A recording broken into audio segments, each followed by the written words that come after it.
Jennifer, seja muito bem-vinda, muito obrigada por aceitar esse convite.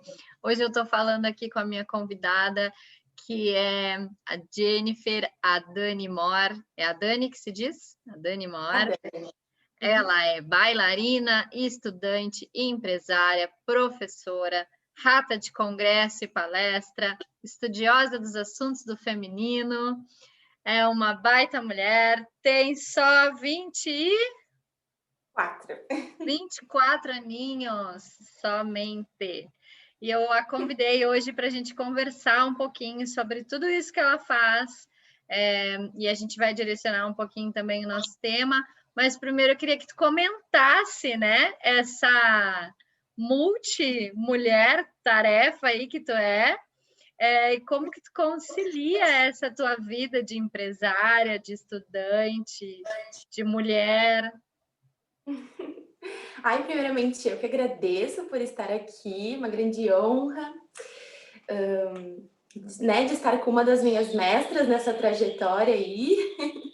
E uma honra enorme estar compartilhando um pouquinho, né, da minha vida com quem interessar. E, nossa, que bom que tu falou tudo que eu sou, porque é tão difícil a gente de se auto-intitular, né?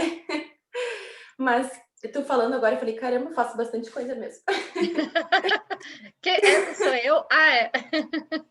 Falando de mim, puxa vida. Mas é. Bom, eu acho que é uma escolha, né? São escolhas que a gente vai tomando ao longo da vida, com nuances da nossa personalidade, com nuances do que alimenta a nossa alma, né? Então, sempre desde pequena, eu busquei coisas que alimentassem o meu propósito. E eu sou uma pessoa muito enérgica, muito ativa, muito hiperativa, muito, né? Então eu não conseguiria trabalhar com algo que não me tirasse da zona de conforto a todo momento. Então a vida, as escolhas que eu fui tomando foram me levando para uma profissão, né, que pudesse ser que eu pudesse atuar em várias coisas ao mesmo tempo e que eu pudesse estar o tempo inteiro me desafiando, né? Tanto na parte de docência, quanto na parte de artista, quanto também nas escolhas pessoais que atravessam tudo isso e fazem, né? Enfim, a gente é o que a gente trabalha, tudo acaba borrando, não tem como separar hoje em dia, né? A gente faz esse elo, essa transversalidade em tudo. E então eu acredito que tudo alimenta. Às vezes eu tô mais focada na parte profissional, às vezes eu tô mais focada na parte agora de pandemia, todo mundo se aprofundou um pouquinho, né? Eu acredito nessa parte, né, de autoconhecimento. Então tudo vai atravessando tudo. Então, um dos porquês de eu fazer tantas coisas é essa, assim, eu preciso me alimentar de alguma forma e tá descobrindo e cavando um pouquinho mais coisas novas sobre mim mesma. Que legal. Enquanto tu falava, eu lembrei que o Murilo Gun fala para a gente se apresentar sem dizer o que a gente faz, né? E eu acho essa uma relação muito importante, muito interessante. Tu disse que a gente borra, né? E aí a gente e a gente atravessa, mas ao mesmo tempo existe um lado importante da gente entender, né? Que a gente não se resume à nossa profissão, mas que ela é a nossa essência. Eu sempre digo para as pessoas quando eu acompanho alguma empresa, né? Quando eu estou ajudando alguém que está num processo com empresa e tal, eu digo, a tua empresa te representa, mas tu não é a tua empresa, né? Que às vezes a pessoa junta as duas coisas. E nesse mundo, então, de quando tu entrou na faculdade, né? Conta um pouquinho da tua faculdade, o que tu cursa e como que isso interfere ou reverbera na tua vida como empresária, porque a gente bem sabe que não precisa, né, ter uma faculdade para atuar no que a gente atua. Então, tu pode falar um pouquinho mais sobre o que tu atua, sobre a faculdade e essa relação. Certo. Bom, como, né, eu sempre tive essa gana de começar a fazer as coisas e já querer me localizar no mundo, assim, eu quero ser... A gente tem, na verdade, acho que a minha geração, ela é muito, assim, imediatista, né? A gente já vem com a tecnologia junto, então a gente já vem com aquela pressão de vestibular o que tu vai ser, né? Não tinha aquele time, assim. E a minha geração também já foi um pouco mais incentivada, porque a gente tinha, né, políticas públicas, a gente tinha Enem, a gente tinha outras coisas que acabava influenciando para que a gente tivesse essa tomada de decisão cedo. Saiu do ensino médio, tu já tem que saber o que tu vai fazer da tua vida, né? Então, eu passei por essa transição também, fora todas as demandas pessoais da minha vida, né? Porque isso é muito importante de destacar, porque isso também ofereceu um terreno fértil para que eu tomasse essas escolhas um pouco mais conscientes. Quem tu é, né? Exatamente. Então, eu perdi a minha mãe com 13 anos de idade, né? E foram 3 anos, dos meus 10 aos 13 anos, cuidando dela. Ela teve um câncer terminal no intestino e não tinha o que fazer, ela não conseguiu fazer químio, porque ela tirou grande parte do intestino, então ela foi cadeirante, colostomizada, ostomizada, né? Então foram muitos processos com ela ao longo desses 3 anos, de idas e vindas da Santa Casa, e foi essa experiência, né, que com certeza mudou minha personalidade, com certeza me deu outra visão de mundo, né, de valorizar a vida, de entender o porquê nós estamos aqui, né, de muitas esperas lá na sala lá da UTI, pensando, refletindo sobre a vida, e com certeza isso me instrumentalizou para hoje eu ter me apegado à arte como cerne, né, como caminho. E aí eu, sim, no primeiro momento, aquela pressão do capitalismo, né, selvagem, diz que tu tem que ser rica, e aí eu falei, bom, vou ser advogada. E aí eu vou fazer vestibular para direito, eu e meu namorado, a gente se endividou nos pré-vestibulares até não poder mais, para tentar passar no vestibular de direito, porque eu queria ser rica. Medicina, eu já tinha tido uma vasta experiência no hospital, então eu não queria mais estar lá nesse lugar da saúde, né? E aí tentei vestibular para direito, não passei, graças a Deus. E como se todo advogado fosse milionário, não é assim, né? A gente tem essa visão, não adianta, é algo construído no senso comum. E aí depois, e aí as coisas foram se encaminhando, e com 16 anos a minha professora me ofereceu, turma, aquela história que normalmente a grande maioria das professoras passam, que é, né, de começar sendo monitora, e vai pegando turma até virar real oficial prof. E aí, com 16 anos, a minha professora teve uma crise de carreira, digamos assim, saiu do bairro e deixou todas as alunas dela comigo. E eu assumi, assim, todas as turmas, tudo que podia, e comecei a dar aula em academia. E aí eu já estava vendo que aquele espaço da academia fitness com uma salinha de balé já não estava mais cabendo o que eu estava fazendo. E aí resolvi, a minha avó, depois da minha mãe, ela faleceu. Então, a minha mãe faleceu quando eu tinha 13 e a minha avó e o meu avô faleceram no mesmo ano, em 2015. Então, foi um processo de muitos lutos, assim, né? E aí, venderam as coisas da minha avó e tal, e eu recebi uma herança pequena, assim, significativa, porque são 5 irmãos, né? Daí, dividi com bastante irmão, poxa vida. E aí, eu, com o incentivo do meu companheiro, com o incentivo de algumas professoras, de algumas amigas, enfim, de mães de alunas, eu abri o estúdio com 18 anos. E aí foi motivada por falta de estrutura nas academias, porque não tinha recepção, porque não tinha vestiário, porque não tinha banheiro. Eu senti essa necessidade de ter esse espaço para acolher as crianças, principalmente. Eu dando aula de baby class, uma vez uma aluna foi pular num jumping para esperar a sala, eu estava no banheiro, o pai mexendo no telefone, ela foi pular no jumping e rasgou a perna de cima a baixo. E aí aquilo me traumatizou. Eu falei, gente, esse não é um ambiente para crianças, né? Como também uma vez a aluna foi no bebedouro tomar água e quase tomou um peso na cabeça de um aparelho, sabe? Falei, não, esse não é um ambiente.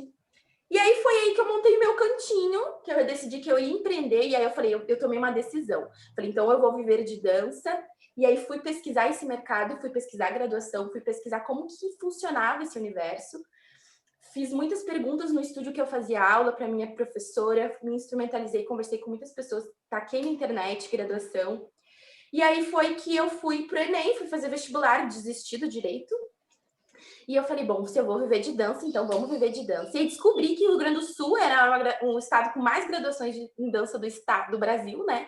Tem muita graduação em dança aqui, em comparado a estados que não tem nenhuma. E aí eu falei, poxa... Isso em 2000 e...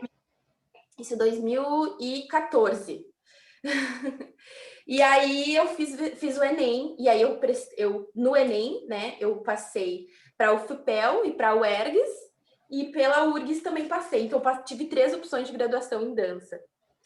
E aí, só que a primeira que me chamou foi a UERGS, né? Então, no mesmo ano em que eu inaugurei o estúdio, em 2015, eu passei na faculdade. Então, eu comecei as 2 coisas juntas, assim. Foi tiro, porrada e bomba. E eu não vou me esquecer, porque Montenegro é região metropolitana de Porto Alegre, né? Só que eu fui estudar logística e daria a mesma coisa se eu fosse estudar em Porto Alegre, lá na URGS, porque é muito longe daqui de onde eu moro, né? E eu falei, bom, já que se dá no mesmo, vamos se jogar em Montenegro. Só que é diferente, não tem tanto transporte quanto tem para Porto Alegre e tal. Eu me lembro de chegar às 2 horas da manhã em casa, depois do primeiro dia de Montenegro, e chorar muito, desesperada. O que eu fiz da minha vida? Mas aí as coisas vão se ajeitando, consegui van, depois não consegui mais van, depois tinha passeio. E aí adentrei nesse universo da licenciatura em dança, né? O FIPEL ia ficar um pouquinho longe demais, aí eu desisti da FIPEL, por mais que lá seja lindo, né? Infraestrutura, Universidade Federal, outros 500. Aí depois eu passei na URGS, mas aí eu já tinha começado na UERGS, e falei, não, vamos continuar aqui, vamos lá, seguir o bonde. E foi sou a primeira, né? Que nem esse histórico da minha geração, sou a primeira da família a passar na universidade pública. E isso é um motivo de orgulho, né? Porque tu também já estudou em universidade pública, a gente sabe, né? Que não é só o curso, é toda essa carga, né? De responsabilidade que a gente tem de retribuir para o mundo tudo que a gente aprende lá. Então, nossa, eu sou um ser humano depois da graduação. E aí isso foi muito importante na construção da minha empresa, na construção de cada escolha que até hoje eu faço. Eu ainda estou absorvendo muito, né? Não concluí ainda a graduação pelo fato de ser longe. E aí eu ter que me dividir em 50 mil, aí a gente vai fazendo no tempo que dá. Não jubila, graças a Deus, porque não tem professor suficiente para dar todos os componentes. Então, segundo, né, o RGU não jubila, então eu posso fazer tranquila. Eu entrei o Real Oficial contabilizando em 2016, né? Porque daí teve alguns percalços em 2015, mas aí começou a contar de novo a graduação em 2016. Então, estou desde 2016, mas já estou no finalzinho agora. Estou no finalzinho. Se tudo der certo, em 2022 me formo. Enfim, e aí entrou várias concepções dentro da questão de empreender, né? Porque um dos objetivos de eu ter aberto também o estúdio era para criar um mercado, né? Eu descobri depois, procurando na internet, que não tinha concurso público para professor de dança. Então, eu comecei a ver todos os lugares onde eu poderia atuar. Dentro do balé, como que funciona a companhia de dança, e comecei a cavar. E aí a graduação, né, me instrumentalizou muito mais para entender todo esse universo, porque é gigante, né, mas é difícil também, é difícil. Então, o meu objetivo era realmente criar um espaço onde pudesse acolher pessoas que decidissem trabalhar com dança como eu. E aí a graduação, excepcionalmente ali na UERGS, a gente aluga o prédio da Fundarte, que é a Fundação Cultural de Montenegro, e assim, hoje está quase, as duas instituições são muito grandes, assim, mas conseguem se dividir naquele espaço, e é muito legal, porque a gente assiste muito espetáculo, vai muito espetáculo para lá, tem 2 teatros, né, na Fundarte. Então, todos os espetáculos de música, teatro, dança, a gente assiste, a gente para a aula para assistir espetáculo, né? Então, eu fui alimentada com tanta obra, conheci tantos artistas que em função de financiamento, né, rodam o Brasil e tal, que eu não sei onde eu teria tanto acesso a isso, sabe? E isso transformou a minha visão enquanto produtora, enquanto empreendedora. Então, tudo alimenta, como eu disse no começo, né? Então, as vivências, as experiências que eu tive na UERGS e que tenho ainda até hoje, né, em todos os âmbitos, elas são imprescindíveis para entender o meu negócio. E aí eu vou chegar nesse lugar, né, do porquê da arte. Mas, para quem não conhece, lá na UERGS são os 4 cursos de artes juntas. Isso faz toda a diferença. Teatro, música, dança e artes visuais. Porque a gente consegue entender a arte não só na nossa bolha, sabe? A gente fica, às vezes, só na bolinha da dança e não entende, porque a arte antes ela não se separava, era tudo junto, né? A gente que, em função do sistema, acabou dividindo, querendo, né, especializar.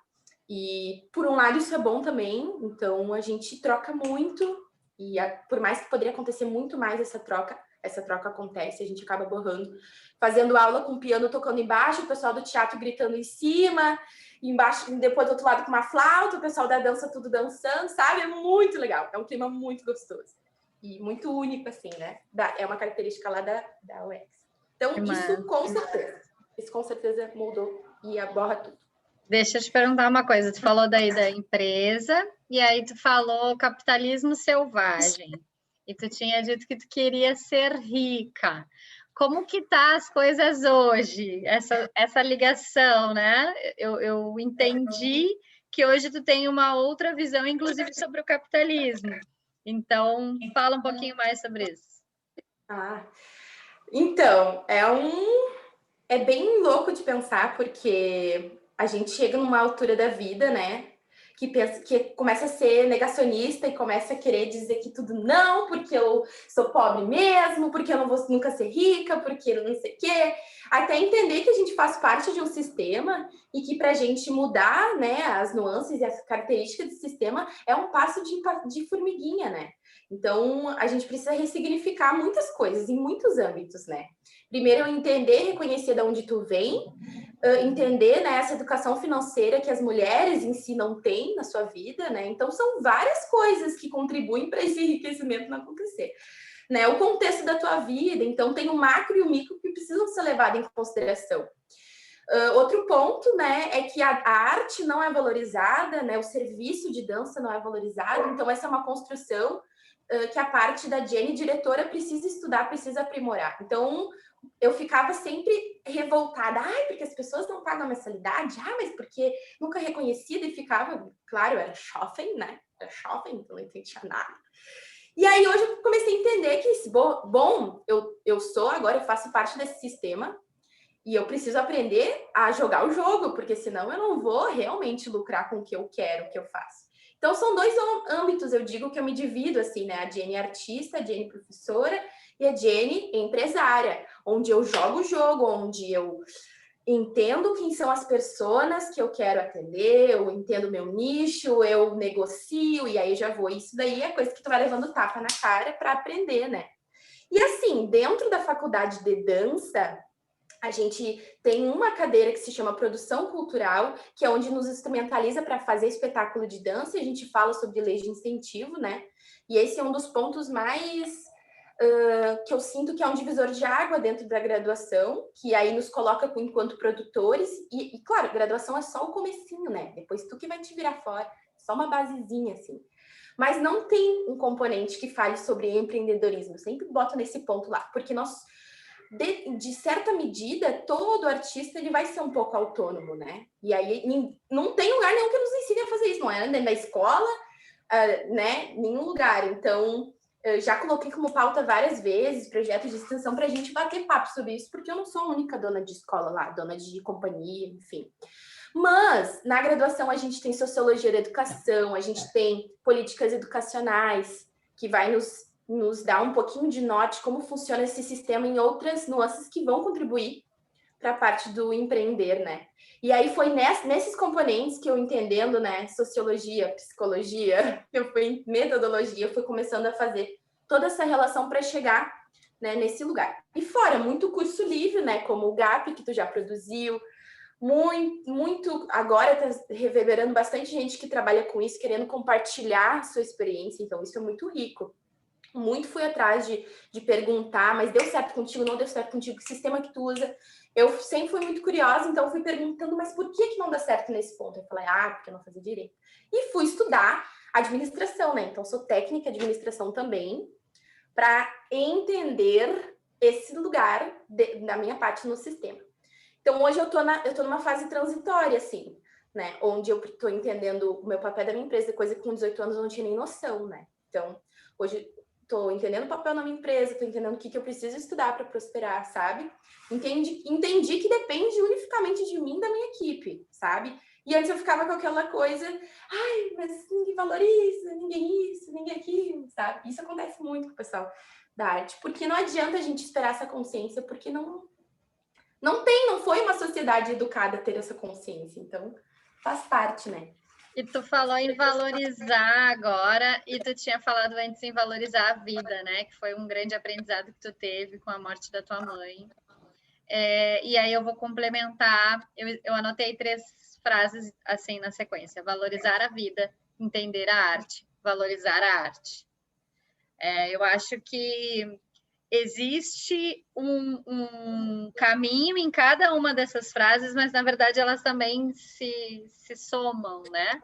Porque quando a gente entende a arte, a gente começa a valorizar mais a vida. Quando a gente valoriza mais a vida, a gente também valoriza mais a arte, né? E é quase que um mecanismo simbiótico, assim, de coexistência. E assim como tu, né? Eu também, para mim, a arte é muito relevante.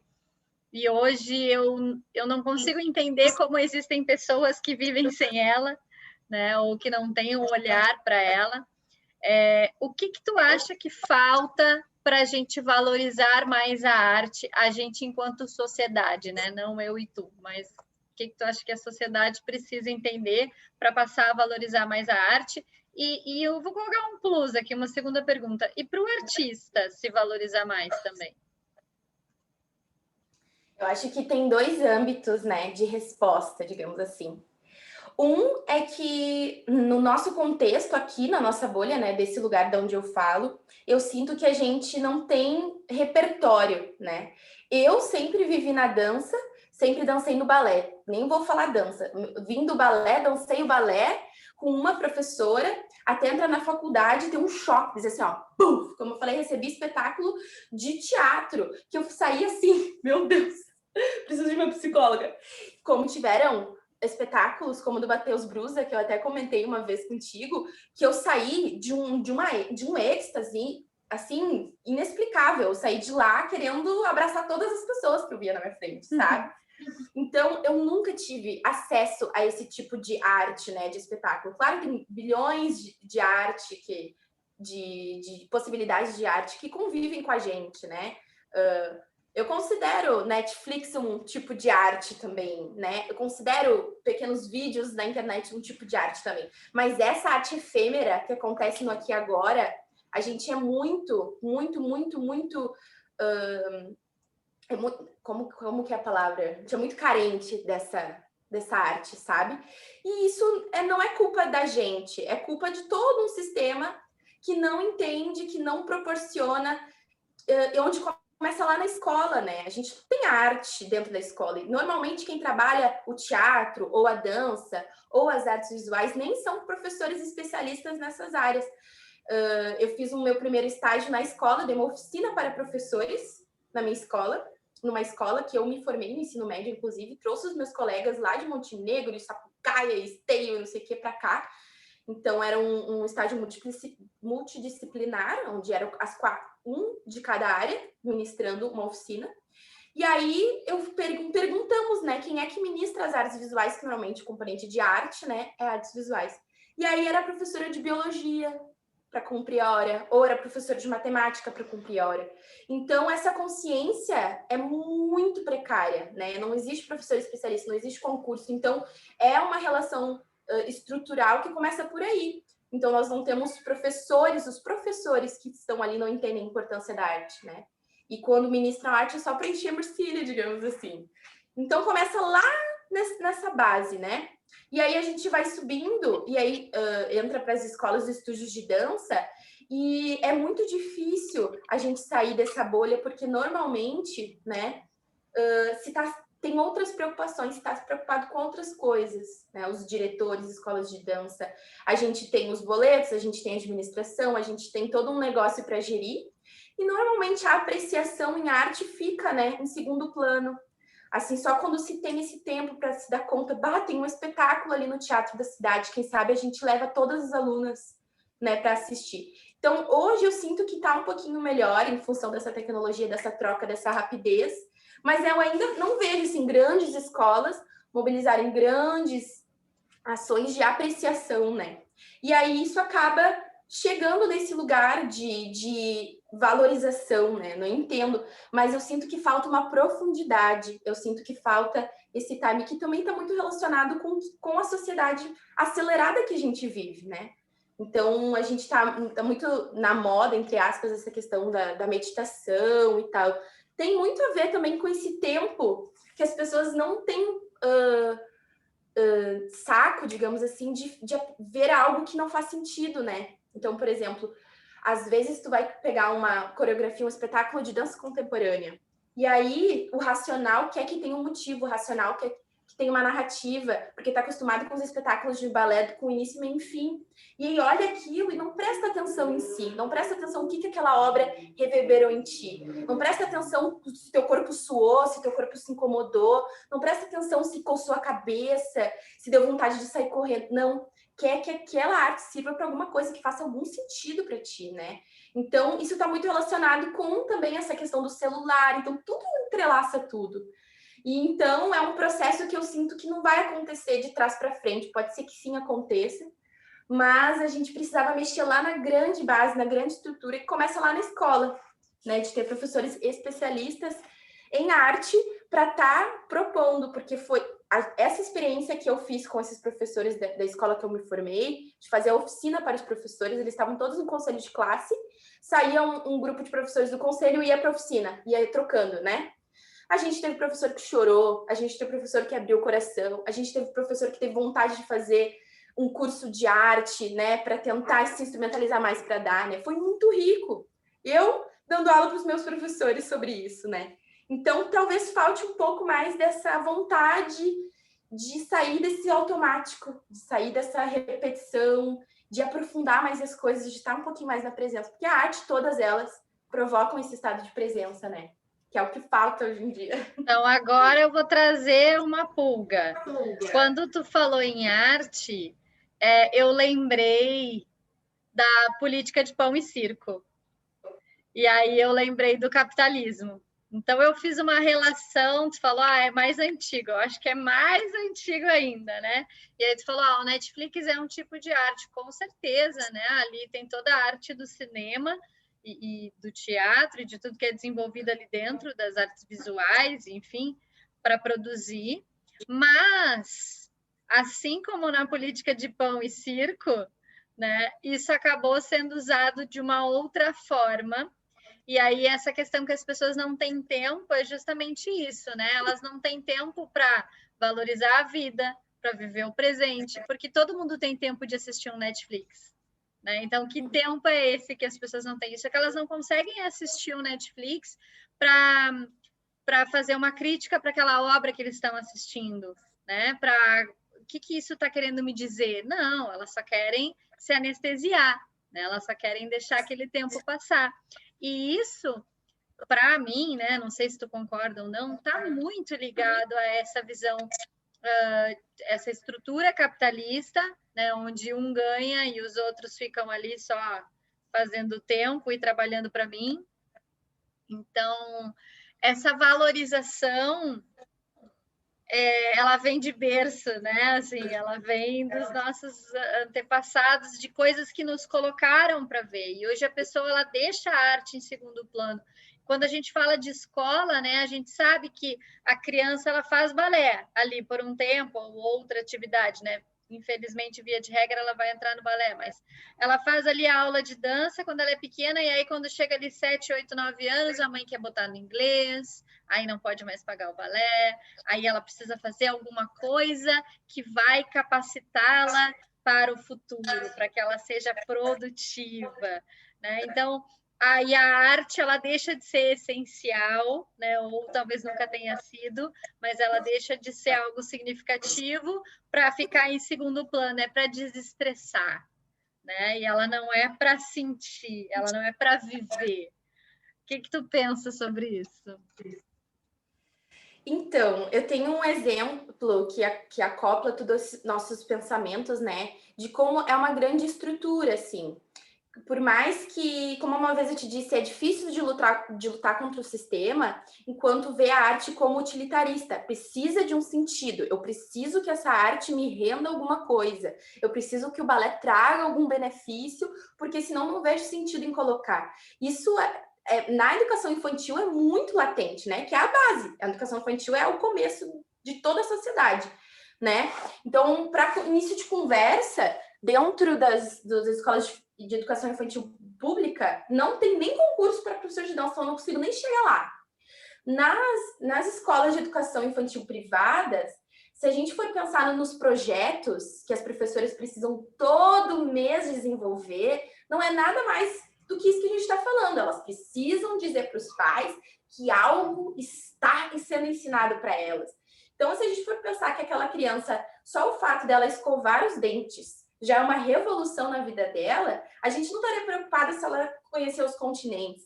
A gente não estaria preocupada se ela sabe contar até 5, sabe? Então, é muito louco, porque eu, dentro, com essa minha postura e com essa minha visão, tive muitas escolas que me perguntavam, tá, Jenny, mas não tá sendo balé isso daí, a gente quer que ela vá pra barra, a gente quer que ela faça o pliezinho, sabe?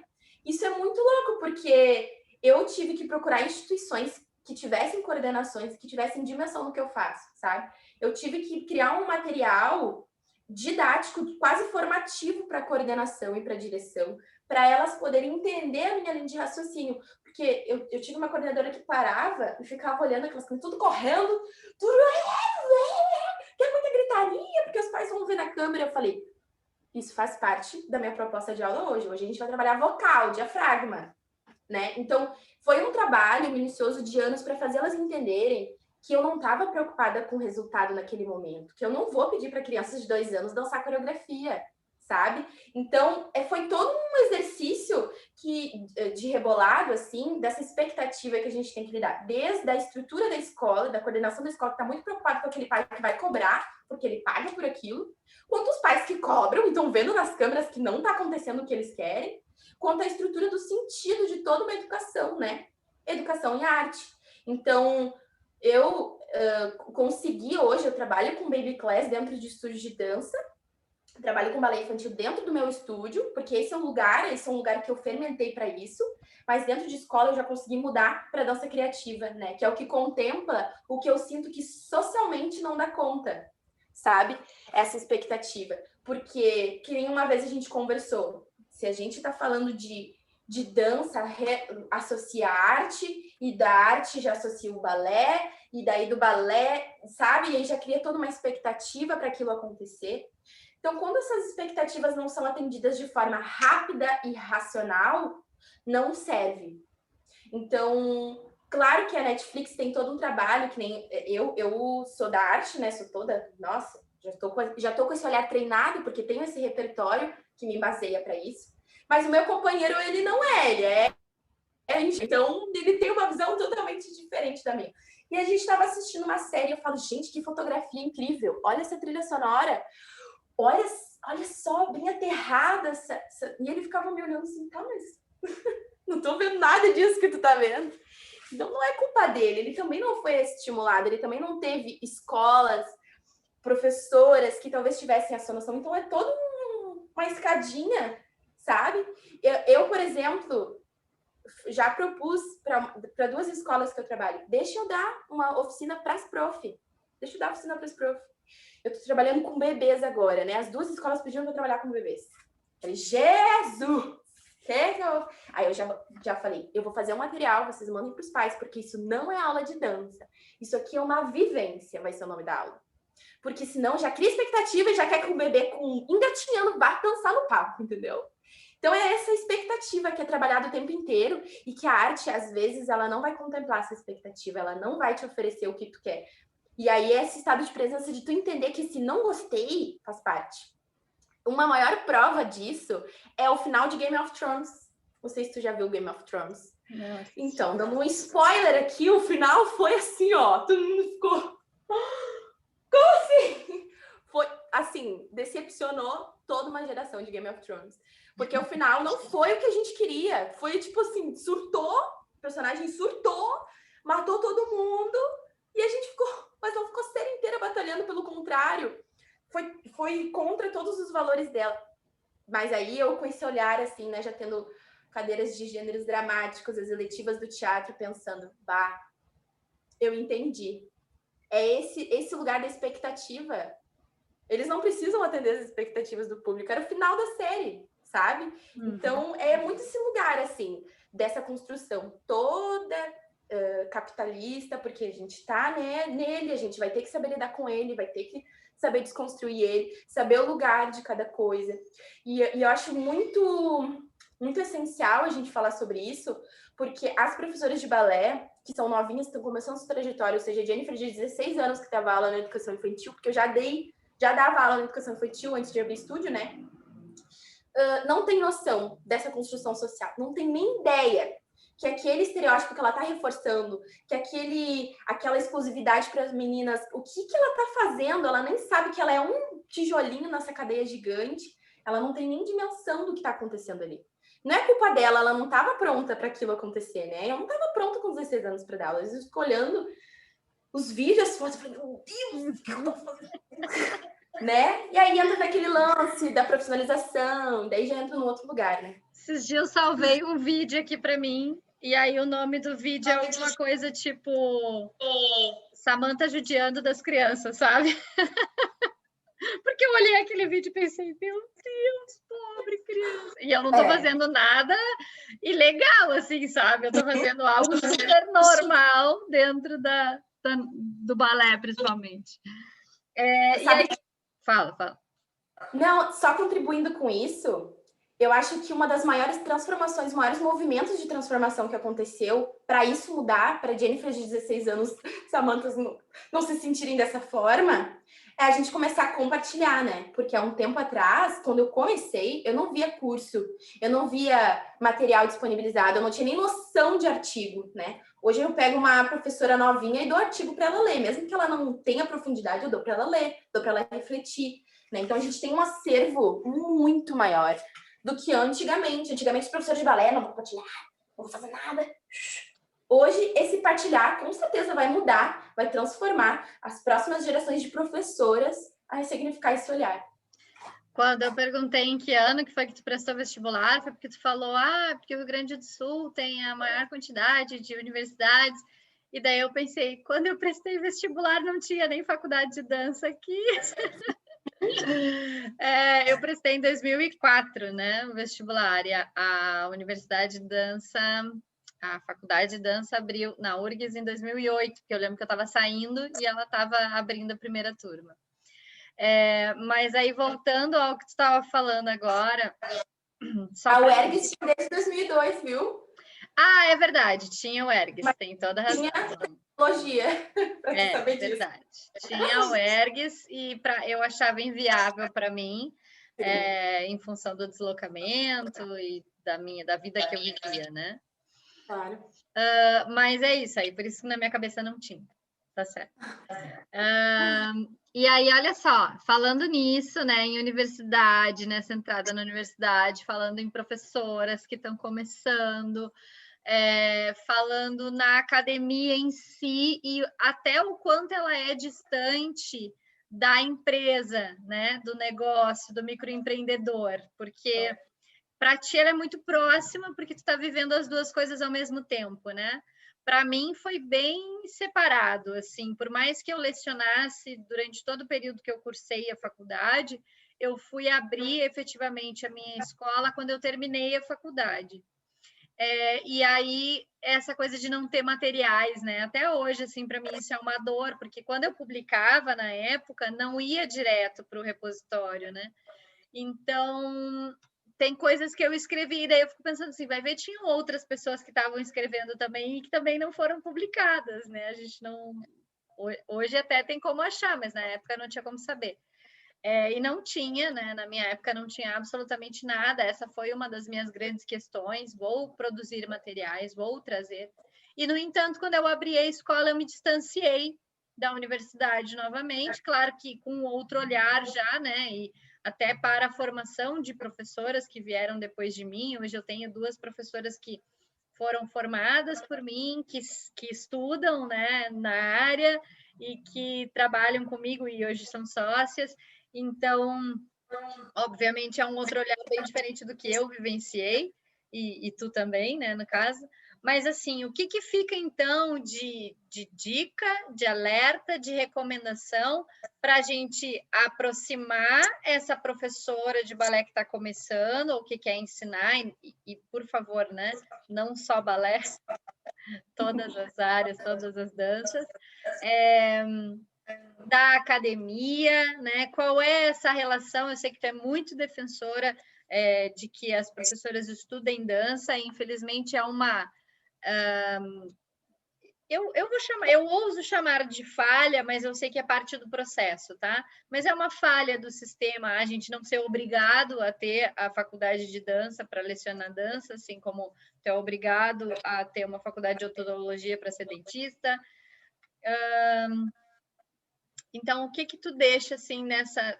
Eu sei que tu gosta muito desse assunto, nessa área. Falando desse lugar, né, de hoje, de pessoas da minha faixa etária, da minha geração, que tem a possibilidade, tem a escolha, né? Não da tua geração que não tinha essa escolha. Então, falando desse lugar, né, não desmerecendo quem faz, não de forma alguma, acho que sempre vamos nos contribuir, mas eu sinto que na faculdade de dança, ela nos instrumentaliza para trabalhar como área específica do nosso conhecimento. E é muito difícil quem está fora entender isso, porque é difícil mesmo até para quem está dentro. Eu fiquei até metade da graduação entendendo, tá, mas qual é a nossa área? O que a gente faz? Não sei onde a gente tá, sabe? E se tu falar com a galera da dança, pelo menos da UERGS, né, que é o curso que eu faço, a galera fica um bom tempo tentando entender o que faz. E até hoje, tem colegas que a gente troca, eu localizo, porque temos, né, muitas especificidades dentro dessa conversa. Mas, o que eu sinto, né? Reverbera nesses dois polos em que eu atuo. Dentro da escola, dentro da educação e dentro do empreender, dentro da técnica codificada, né? Eu estou nesses dois lugares. E estou como RH, né? Eu contrato profissionais. Então, assim, dentro da escola, quando tu não tem essa... O que a dança te instrumentaliza? Para tu entender em todos os âmbitos. A função técnica, então, ou seja, tu vai falar sobre código, tu vai falar sobre todos os códigos que tu quiser, tu vai trazer, tu vai pesquisar, tu vai ter embasamento, professores que te auxiliam para entender nas danças urbanas, do balé, na dança contemporânea, na dança cigana, onde tu quiser. Tem professores capacitados que te instrumentalizam para isso.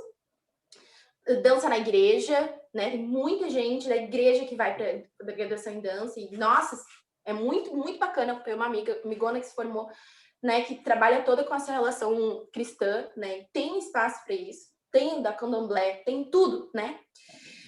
Tanto da questão metodológica, então a gente vai falar de metodologias específicas para a dança. Se tu não tá na graduação, é muito difícil ter acesso a esse acervo, muito mesmo. Porque tem que ter um professor formado em dança que te diga isso, porque tanto que eu sinto os meus professores, tinha 2 formadas em dança, o resto era na educação física, né? Os outros, né? O resto não, os outros era educação física.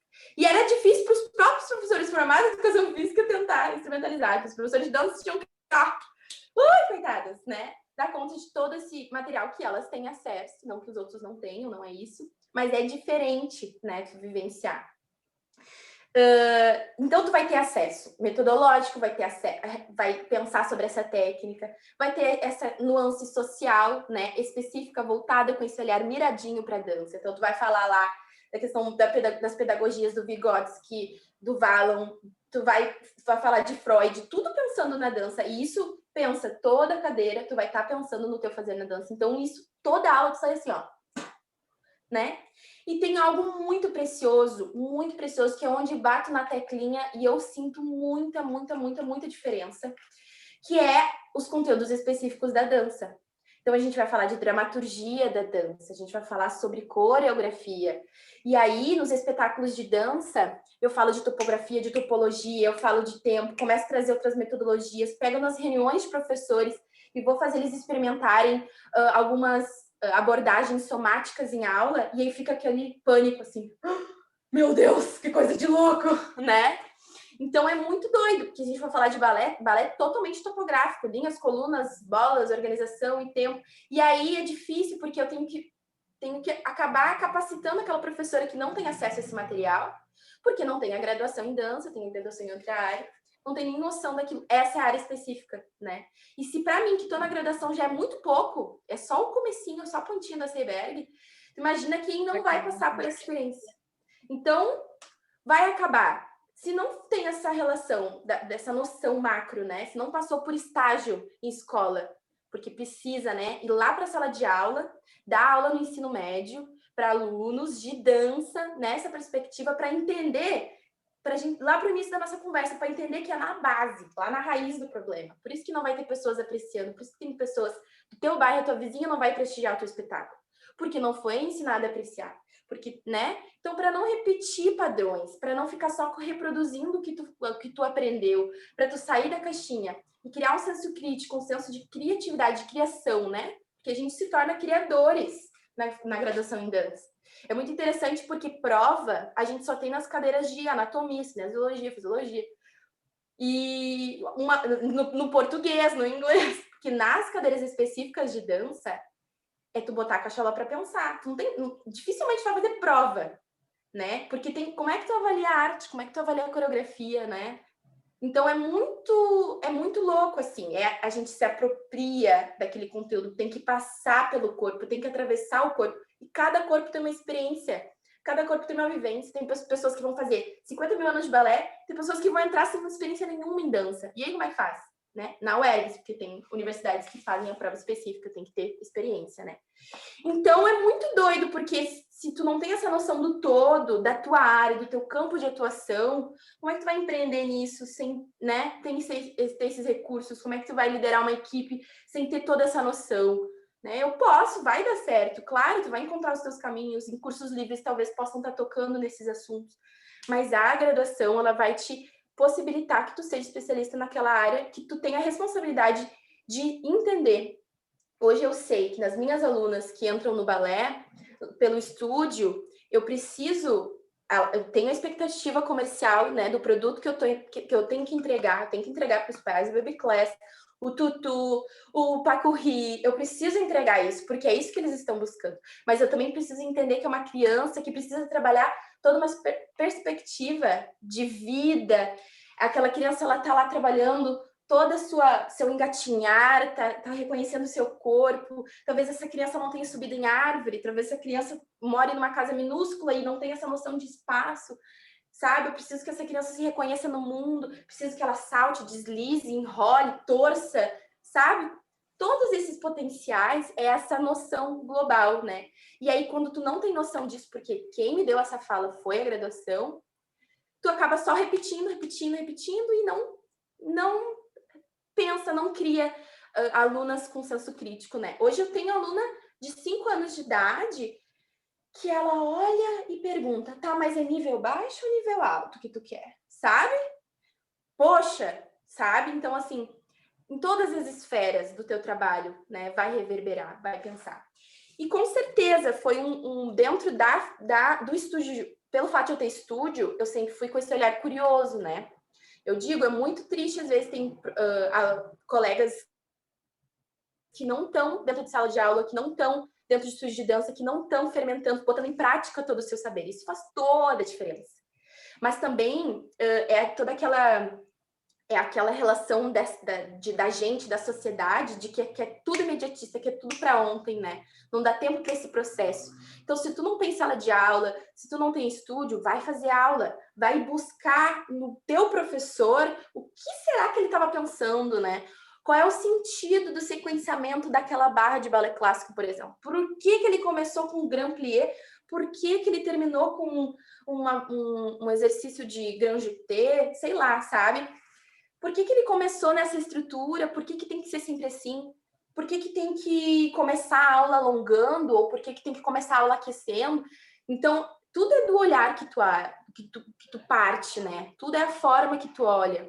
E essa forma, esse olhar, é o que eu sinto que falta para a gente criar uma arte mais sensível, mais efêmera, sabe? E a graduação em dança vai fazer isso, porque é difícil de dizer em palavras o que acontece, porque muito acontece no corpo, né? Muito é lá no chão, deitada, olhando para o teto, e daqui a pouquinho, plim, aconteceu, porque é esse processo da arte que às vezes a gente não consegue botar para fora, né? Então é muito louco, eu recomendo sempre, por isso, vou fazer reunião de professores e começo a falar. E aí eu vejo todo mundo me olhando assim, gente, o que tá acontecendo? O que ela tá falando? Em tudo. Na entrega do trabalho, na organização das aulas, no porquê das coisas, tá? Mas eu questiono, por que tu tá oferecendo essa atividade em aula? Por que tu tá oferecendo isso? Aí a professora fica, mas é porque no jazz é assim. Tá, mas por que no jazz é assim? Qual é o fundamento desse passo? Qual é o princípio desse passo, né? O que tu tá o que tu tá desenvolvendo para chegar lá, né, na estética dessa dança. Então é muito global, é muito amplo, né? E é difícil, é muito difícil, depois tem que correr atrás, sabe? Então é isso, é o que eu recomendo. Ter essa nuance, entender dentro da licenciatura, entender dentro do mercado da dança o que essas duas coisas se aproximam e que numa coisa reverbera a outra. E, por último, para finalizar, a gente precisa urgentemente de pessoas que assistam obras de arte, que assistam, que apreciem, né? Eu nunca tinha entrado numa galeria de arte antes da UERX, antes de entrar em Montenegro. Eu nunca tinha ido em exposição, né? Eu nem sabia como é que funcionava, se eu tinha visto em filme. E aí, eu ia por uma exposição por mês, no mínimo, lá na Fundarte. Né? Então, eu comecei a significar esse olhar. Teve uma exposição que era de cortar o cabelo da propositora. Era uma fila de pessoas e ia lá e cortava o cabelo dela. Ia lá e cortava o cabelo dela. Ela ficou careca, claro, né? Mas ela ia anotando o que ela sentia e aquilo virou uma obra. Depois ela materializou o cabelo dela na galeria e eu fiquei... Nos 2 primeiros anos eu ficava pensando, Gente, que loucura! Gente louca! Depois, uma chavezinha virou. Depois a gente vira a pessoa louca. Depois a gente vira. Mas faz umas propostas que ninguém entende. O que ela está propondo ali? O que era fazer? Mas como que a gente entende isso, né, Samantha? Como que a gente chega nisso? Criando terrenos para isso, né? Criando oportunidades das pessoas vivenciarem isso. E como é que tu vai oferecer um estúdio de dança que proporcione experiências em arte, experiências em danças, né? Onde essa pessoa acesse o seu repertório, onde ela pode acessar o seu eu artista, se eu só sou mecanicista, se eu só sou tecnicista, se eu só quero que ela seja linda, maravilhosa, pernuda, gire, vai pro GAP, que vai pro IAPG e que, meu Deus, ganhe lá o seu festival em primeiro lugar, porque tu tem que ser maravilhosa, né? E aí a gente tá lidando com uma geração depressiva, suicida, de autocobrança, distorção de autoimagem. E aí, como é que faz com essas adolescentes que chegam na aula, que menstruam e, meu Deus, tô me sentindo nojenta porque tô menstruada. Ai, que horror. Ai, eu odeio o meu corpo. E aí, né? A gente precisa ter essa noção da estrutura toda para trabalhar. Exatamente. E a gente, em um parênteses específico para quem trabalha com criança, né? É nessa fase que a gente constrói todas essas ideias. Então, ela é muito importante a gente saber o que a gente está fazendo ali, né? E ter uma noção de arte, uma noção... Eu acho que é isso, né? A gente passa... Quando a gente tem uma empresa, a gente passa nossos valores, né? Na nossa empresa. E se eu não valorizo a arte, se eu não entendo ela e se eu quero só reproduzir um padrão, eu só vou ter pessoas que não vão valorizar aquilo ali depois também, né? Então eu estou alimentando aquilo que eu quero que não aconteça, eu acabo alimentando. Então, uma das formas da gente valorizar a arte é estar nesse lugar, né, da universidade, da faculdade de dança em especial, para gente que trabalha com dança. Ou quem já tem formação, né, que nem eu, que se formou em educação física, eu fiz uma pós-graduação, que é arte, corpo e educação, que é para entender esse lugar, né, justamente eu adoro essas 3 palavras juntas, eu acho que elas são magníficas. Mas eu acho que é isso, Jenny, não sei se tu quer dar mais algum recado final, eu acho que a tua mensagem está muito bem colocada aqui, e eu adorei conversar contigo, te conhecer um pouquinho mais. Vou deixar um minutinho aí, um espacinho, se tu quiser dar o teu recado final. Nossa, eu nem vi o tempo passar, porque eu gosto tanto de falar disso, sabe? Eu me empolgo tanto. Nossa, a mensagem só, né, final, eu acho que a gente vê, principalmente, né, no Instagram, no Facebook, nessas redes sociais, né? Às vezes tu posta uma foto de dança com uma frase da Martha Graham, né? Ai, e ali tá, né, então todo eu artista, todo, né, aquele ego inflado e porque é bonito, estético, que a gente possa ser muito mais, né, que isso, que a gente possa realmente, de fato, apreciar os trabalhos dos artistas que vivem disso, né, que muita gente opta por não abrir estúdio, por não abrir espaço, por viver de arte, por ser bailarino, por ser, né, criador, e dentro da graduação a gente tem acesso ao acervo acadêmico desses artistas, a gente vai entender por que o Alvin Nicholas pensou daquela forma, porque a gente vai entender por que a Graham, a Isadora Duncan pensou naquilo, porque a gente vai entender por que a Vaganova estava pensando na vida dela quando ela criou toda a metodologia dela, né?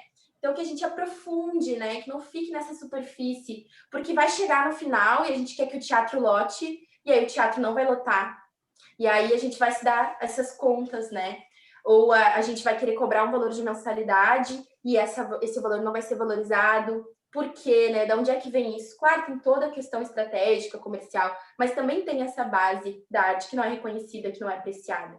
Então, é uma educação. A gente, enquanto professor, artista, empreendedor da dança, a gente tem uma responsabilidade social de criar essa consciência nas pessoas, de ter propriedade da nossa área de conhecimento, de conceitos da nossa área. É muito importante. Às vezes eu falo lá nos stories do Instagram, eu falo, eu postei esse dia sobre improvisação. E aí o professor me trouxe conceitos que são completamente errôneos. E aí, claro, não é culpa dele, é a forma que ele entende, não tem problema nisso. Mas se tu trabalha com isso, tu tem que ter no mínimo conhecimento, propriedade, para que a gente, né, consiga organizar, porque o cara lá da medicina, ele vai ter a doença, a patologia, e vai ter a doença, a patologia, né? E a gente também tem esse lugar científico, né? A gente também tem a ciência da dança. Então, é importante que a gente tenha a propriedade desse lugar que a gente está ocupando e essa responsabilidade. Que máximo! Muito obrigada, foi um prazer. Adorei poder conversar um pouquinho contigo e te conhecer um pouquinho mais, né? A gente já se conhece um pouquinho, mas a gente sempre pode conhecer um pouquinho mais. Uma honra, viu? Muito obrigada, Muito obrigada. Jenny. Eu que agradeço sempre e coloco à disposição para mais diálogos. Qual é teu Instagram, para quem quiser falar contigo? Meu Deus. Então, eu tenho um Instagram do estúdio, né? Que é @estudioLousane, com E. O meu pessoal, que é Jennifer Adani, com 2 N's, um J, um F. E tem o meu das crianças, que é @dançainfância. Danca Infância. Muito bem. Então, segue lá, Jenny, se você ouviu esse podcast, pode comentar lá com ela algum assunto também. Pode comentar comigo também nas minhas redes sociais, @balé infantil e agora, @balé de base, @Samantha B. Medina, porque eu acho que toda professora empreendedora gosta de ter uns 3, 4 Instagram, né? Certeza. Ai, até o próximo áudio. Fica aí, Jenny. Faça uns cursos da Samantha, hein?